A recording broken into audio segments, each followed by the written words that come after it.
Kamusta mga tol? Benta! Benta! Benta! Binenta daw ni Chris Makulot yung laro sa finals mga tol no? Kaya yun, muntik na nga matalo yung strong group laban sa Chinese Taipei. Tanong totoo ba talaga yan o gawa-gawa nyo lang yan? Tirahin na natin yan, pero bago yan, hatsara muna tayo, focus lang sa goal. Okay game, ako mga tol walang source na ibang tao, kaya mga chismis na nagsasabi na binenta ba o hindi ni Simak yung laro ha? Paano natin ngayon malalaman kung binenta ba talaga niya o hindi? Di eto, tingnan natin yung buong laro niya, ganun lang kasimple yun. Ito muna tingnan nyo sa depensa niya sa first quarter mga tol. Ayan no, sinusunod talaga niya yung game plan. Sinalo niya kagad yung roller. At ayan, hindi niya masyado nilapitan kasi nga pinapatira talaga nila sa 3 points yan. Tungkab na nga O ayan pa, alalim niya no. Nasa may 3 points na yung bantay niya dyan ha. Mali ba yan? Actually tama yan mga tol kasi para makatulong siya kagad kung bigla naman sumalaksak itong tisoy na to. Kahit naman kasi pasahan yung tao niya na nasa labas, kaya lang yung gagawin niya lalapit lang siya ng konti Kasi nga, yan talaga yung gusto nilang mangyari. Tumira sa labas yan. Natungkab na naman no. Kaya pa isa, tingnan niyo mabuti kung paano siya mag-adjust ng pwesto niya sa depensa. Nung nakita niya ay malilibre kasi nag-drop coverage, ayun yung kamay niya kagad bakit ganyan? Kasi nga kapag pinasa nga sa bantay niya, kanina ko pa sinasabi, mano naman sa 3 push yung hayop na yun yan na nga 4-3, baldog na baldog Tapos ito naman mga tol, hindi naman niya kasalanan to no? Hinandop naman kasi niya na maayos, umiscreen pa nga siya, pero may tayo kamay yung tapo, sabaw. Hindi naman ganun kabilis yung baba niya rito no? Pero pag baba niya, kita niya mga tol, sinasabi niya kagad, oy, kunin niyo ibaba ako sa ilalim ha. Pero napasahan niya ibaba, wala kumuha kahit isa, na nga, siya na nga yung kumuha. Ayun tuloy, na-shoot naman ito Soya, pero yan siya, tingnan niyo, already na kagad siya rebound. Yan mga tol, first quarter pa lang yan ha. Makikita nyo talaga kagad kung gaano siya kasipag sa depensa. Ayan, nag-switch naman siya. Ang ganda ng lateral siya dyan no. Napikea siya dyan, pero yan pa rin siya paos pansitan. Yan pa yung benta, bubutatan ng ganyan. Ayan pa, depensa na naman. Nasa ilalim siya, tingnan nyo Tingnan nyo kung gaano siya kapokus sa depensa mga tol. At yung awareness niya para sa tao niya nandun talaga At yun, nakakuha na nga yung rebound dyan. Ayan, binuwaya pa nga niya yan Tingnan nyo kasi nga, 0 pa rin yung strong group dito Pero pansinin yung depensa mga tol ha. Merong sumalubong kagad na ibang tao sa kanya. Ayan, buti lang, di siya tinawagan traveling, jumamper, pasok naman yan. Marami talaga siya nasablay dito mga tol no? Pero tingnan nyo mabuti yung body language niya sa opensa. Makikita mo talaga na gusto niya makatanggap ng bola Ayan, bigla tiniras 3 points, mahina nga lang ng konti. Yan malamang ang dahilan mga tol kung bakit sinasabi siguro na iba, benta ang laro nito tol kasi nga, ang dami niya nga kasi sinablay na ganyan. Pa isa, tingnan nyo pumoste, nag-by the way, tungkab na nga. Pero tingnan nyo mabuti mga tol ha. Napakaganda talaga ng depensa dyan, well contested talaga. Kaya ang hirap talaga niya, sasablay talaga yan. Ito pa, sa tingnan niyo mabuti, kita niya humihingi talaga siya ng pasa kasi libre siya Nung ipinasa sa kanya, umatake naman kagad siya. Hard drive pa nga ginawa niya. Ayan pumuelo, naku, sumabit yung braso. Muntik na nga sumemplang benta pa yan ha. Kahit na nakahok na yung braso sa kanya, tumalong pa rin siya. Muntik pa nga sumemplang pag bagsak ito pa isa, poste na naman siya. Tingnan yung depensa kanya mga tol Isa, dalawa, tatlong nakaputi dumidepensa no? Ang ganda pa ng konti sa kanya ng tisoy. Kaya ayan, baldog na baldog tuloy. Pero kita niya mga tol, ayan umi-effort pa rin siya na makakuha niya yung bola. Benta pa raw yan ha. Hoy, like mo, palagi nila ako nagpapaalala. Nagsasawa na ako ha. Next time na magpaalala ako, may dala na ako walis tambo. Mag-like ka na. Second quarter mga tol, tingnan nyo kung paano siya makipagtulakan sa ilalim. Ayan para mapasahan lang siya At nung hinila na siya nakabantayan niya, ayan yung frustration sa referee. Kita nyo mga tol, ayan Pero at the same time, dumipensa din naman kagad siya. Ayan habang patuloy siya nagreklamo sa referee. Ayan yung play na madalas ginagawa sa kanya, diba? Screen sa ilalim para makapose siya. Tingnan yung depensa ni Tisoy mga tol, ayan iniwanan na talaga si Jabil Agi sa ibabaw. Makatulong lang kay Chris Makulot sa ilalim sa depensa. Pero kita nyo yung pasa palabas, kitang-kita niya, ayan open na open to si Jabil Agi, 4-3, assist ni Makulot yan. At dyan talaga yung pass sa kanya ng bola mga tol sa poste kadalasan no? Ayan, tingnan niya, 1-on-1. This time, walang dumobble team sa depensa. Hindi naman ganun kaganda yung konti sa kanya. Kita yung bakal, patay ka dyan. Tapos ito naman, nag-isolation kay Tisoy. 8 seconds pa nalalabas yung shot clock ha. Tingnan niya, paatras ng konti yung depensa no? Kaya tinira na lang kagad niya, layo niya, 4-4. Nakatungkab naman. At doon sa mga ibang bagay, kunwari kagaya ng screen, ayan tingnan nyo solid na solid talaga yung screen niya. Parang bumunggo sa pader yung Taiwanese At tapos nag-roll siya, tapos ready na rin siya rebound pero meron na phone na tawag dito. Ito pa isa, solid screen na naman ginawa niya. Kaya naka-drive and kick yung si Flying RJ. Ang ganda kasi na screen niya At ayan siya sa ilalim, tingnan nyo bumabakso na siya para maka-rebound. Patay naman ang butike.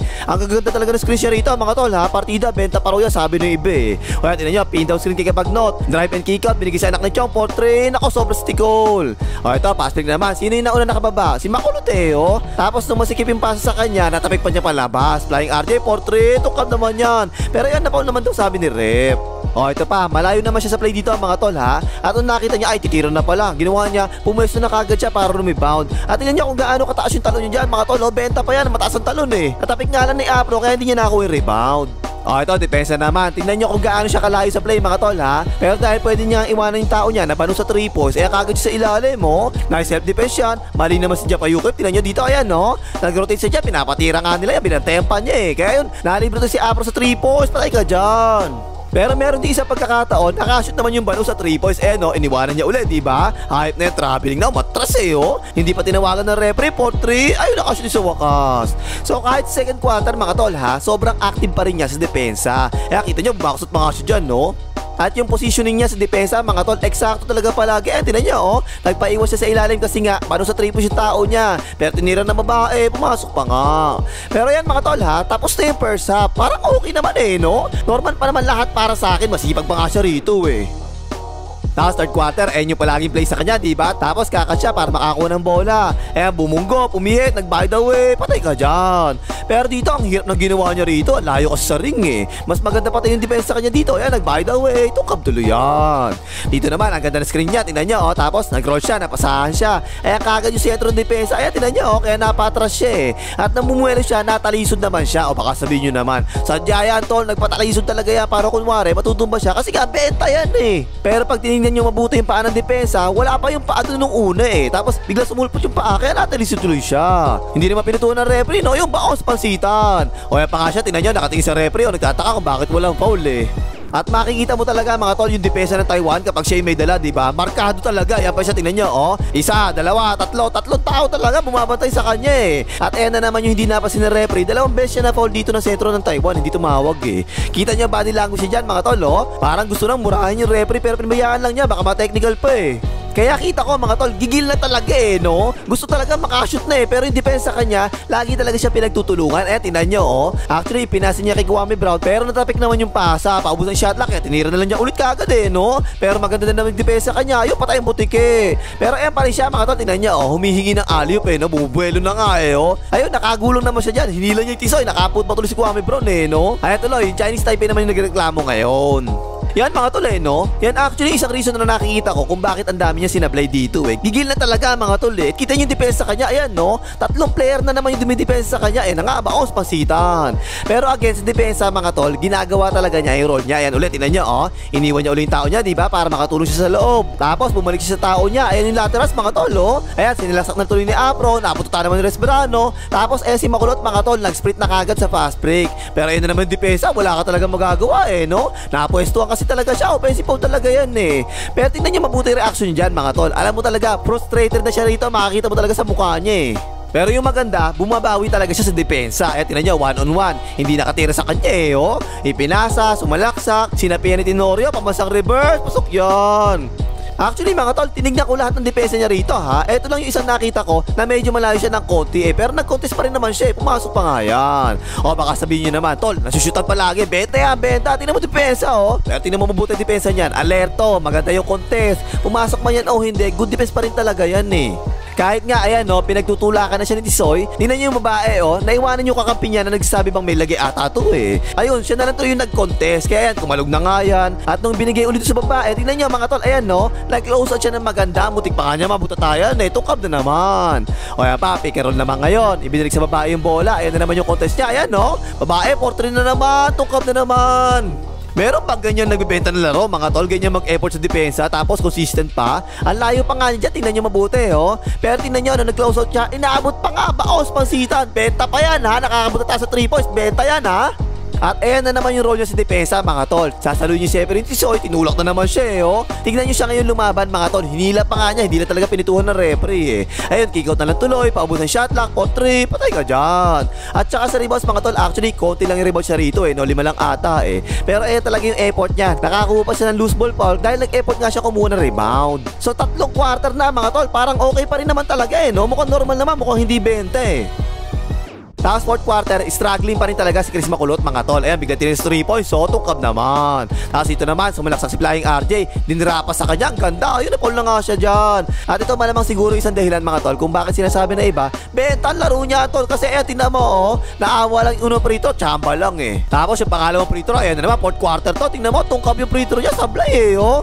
Pero actually mga tol, hindi ko naman siya masisisi dyan eh. Tingnan nyo nga, ayan oh, kahit ako mga tol, kung ako nag-free throw dyan, kahit siguro mga 10 seconds violation ako dyan, okay lang eh. Basta masulit ko lang yung bawat segundo na kung may kembot sa ilalim, kasi ng free throw. O ito mga tol, crucial pa to eh, no? Kita nyo, yan no? Lumipat pa nga siya ng pwesto para mapasahan siya. Pinloater niya, malakas naman yan. Pero tatanga-tanga yung kalaban mga tol, tingnan nyo oh, apat sila nakaputi sa ilalim, tinapik pa naman yung bola palabas ng tanga. Kaya yun, nakakuha nila uli, pinasa kanya, ayun, inipit pa nga siya dyan, no? Napauna naman siya dyan. Last 1 minute 28 seconds na lang to mga tol ha, 5 lamang ng Taiwan. Crucial to eh, no? Paano mo naman masushoot dyan, diba? Kahit nga ako, 99% ako sa free throw, sasablay talaga ako dyan eh. Ay, sumablay na nga yung dalawang free throw eh, no? Kaya sabi na iba, benta ya tol, benta, pareho sinablay, sadya talaga yun. Lolo bro nyo nga, palagi sumasablay sa crucial free throw, sinabihan nyo ba ng benta? Pero kanina pa mga tol no, kung hindi nyo napansin, consistent talaga yung depensa sa kanya ng Taiwan. Kapag siya pumapasok sa loob, ganyan talaga. 2 o kaya 3 tao yung bumabantay sa kanya no? Ayun, naabot pa nga ata ng konti ni Tisoy, kaya parang baldog yung tiro niya rito eh. At tatawagan pa nga siya ng illegal screening. Pero ang tanong dito mga tol sadya ba talagang ginawa niya yan o hindi? Sa tingin ko mga tol no, wala kasi siyang balak umiscreen talaga dito eh. Ang balak niya gawin rito, mag-roll ka agad siya. Kasi kung i-screen siya dyan, dito pala titigilan dapat siya eh. Pero ginawa niya, umistep pa siya ng isa O kaya yun, nabunggo tuloy niya yung mahabol. Magaling din talaga umakto yung taga Taiwan mga tol no? Pero gumagalaw talaga siya dito, kaya illegal screening talaga to. Pero yung ibang screens naman niya, matitino naman lahat Very good screen pa nga, tinan nyo nalibre to si Flying RJ, 4-3, patay ka dyan. Ito pa, tinan nyo, siya naka-rebound dyan, ambris niya mo ba no? Tsaka yung screen niya, solid na naman yung ginawa niya. Nalibre to si Flying RJ, able jumper, tungkap naman. At kahit sa rebounds, makikita mo, lumalaban naman talaga siya sa rebound. Kita nyo, natapik pa nga niya yan Hindi naman niya palagi nakakuha yung rebound, pero makikita mo talaga, umi-effort naman talaga para maka-rebound. Pa isa, tinan nyo O yan pa, depensa naman. Tinan nyo, health defense dyan mga tol At tapos, pagka-close out sana siya doon sa nasa labas, pero bigla na siya bumalik kasi ititiran na At siya pa nga yung nakakuha ng rebound dyan ha. Yan mga tol 4 na quarter na, pero yung depensa niya, hindi pa rin talaga nagbabago. Matino pa rin talaga Napatalon nga lang siya ng konti dito, kaya tinawagan pa siya ng foul. As in, wala akong nakita pagbabago ha. Kahit yung role niya, ginagawa talaga niya. Tinan nyo iniwan niya uli yung tao niya. At siya pa nga yung nag-contest kay Apro, kumalog na nga yan. Ito nga, nung sumalaksak, tingnan niya mutik pa nga niya, maagaw yung pasa no? Tapos nag-effort pa nga siya butatain kagad, samantalang iba, nakatitig lang So 4 na quarter na, consistent pa rin mga tol ha. Marami siya sinablay talaga, pero mahigpit talaga yung depensa kanya no? Pero bumabawi naman siya palagi sa depensa. At tapos sa overtime mga tol, yung depensa niya, ayan, tinan niya ganun pa rin, ang ganda ng contest niya dyan no? Apro, 4-3, tungkab na nga. Pero nanulok naman si Japayuki sa ilalim, ayun, nakita na nga ng referee. Kaya pa isa, nakadepensa na naman siya rito, sumalaksak, pero hinahabol pa rin niya, benta pa yan, baos, pasitan. Pero again, natawagan naman ng foul ngayon si Kapagnot, kasi nga, pahampas yung ginawa sa braso, nakita naman ng referee. Hindi nyo ba napansin yan mga tol sa overtime? Sobrang ganda talaga ng depensa ni Makulot Puro shoot lang kasi nakita nyo, tingnan yung depensa. Ayan pa isa, tingnan nyo sablay na naman niya, sino dumipensa? Siya na naman, natapik pa kanya yung bola para maka-rebound At saka itong last 3 minutes na, tabla yung score, lumopo siya, ayan na naman yung depensa, tingnan nyo, pinagtutulungan na naman siya no? Pero buti na lang, tinawagan naman ng goaltending to. Pero yun, meron siya isang nakuha offensive foul dito mga tol ha. At dito na nga siya gumraduate. Pero ito hindi ko napansin kahapon mga tol Akala ko kasi kahapon, tumulak talaga siya dito, kaya offensive foul talaga. Pero kasi kapag tinignan natin mabuti, inipit pala ni Apro yung braso niya. Ayan, tingnan nyo, inipit to. At nung nag-flap na si Apro, nahila rin yung braso niya. Kaya parang mukhang nag-extend yung braso niya no? Kaya tinawagan tuloy siya ng offensive foul. At ayun, frustrated na talaga yung mukha niya rito. Pero yun, panalo nga yung strong group dito mga tol ha. At nakuha pa nga ni Chris Makulot ang MVP. 12 points lang si Makulot dito mga tol. 4 out of 16 lang sa field goals at 5 rebounds lang ha. Ang dami talaga sablay, 12 yung sablay niya Pero teka lang, ilan din ba yung napasablay niya? Binilang nyo ba? Ako binilang ko 13 kasi yung tira na napasablay niya at meron pa nga doon 3 butata So para doon sa mga fans na nagsasabi, ay binenta ni Chris Makulot ang laro tol, mahiya naman kayo sa buto nyo. Porkit marami sablay, beta na, ganun ba? Si Brownlee nga, labas sa Brazil, 15 points lang, 5 out of 16 sa field goals. Ang dami ni sablay, o save sablay, benta rin ba yung ganon? Eto si Chris Makulot mga tol, kahit ang dami niya sablay ha, bumawi naman talaga siya sa depensa, ang dami niyang ginawa eh. Kahit konti mga tol, hindi ko nakitaan ng benta ang laro niya rito sa larong ito. Yung sipag niya sa loob ng court, nandun. Yung trabaho niya sa depensa, ginagawa talaga niya palagi. Yung mga screens niya, solid lahat. Yung mga rebounds niya, 5 rebounds lang siya, pero nag-e-effort talaga siya para makakuha ng rebound. Ang dami niya talaga sablay mga tol, kasi nga, 2 o 3 tao palagi sumasalubong sa kanya eh, no? So napakalinaw para sa akin mga tol, isang bad shooting game lang to para kay Chris Makulot. Dahil nga sa ginawang depensa sa kanya ng Taiwan, pinagtutulungan siya eh. Hindi yan benta, bentahin ko mukha nyo eh. O yan pang himagas, mag-like mga hater na nagsasabi na benta raw to.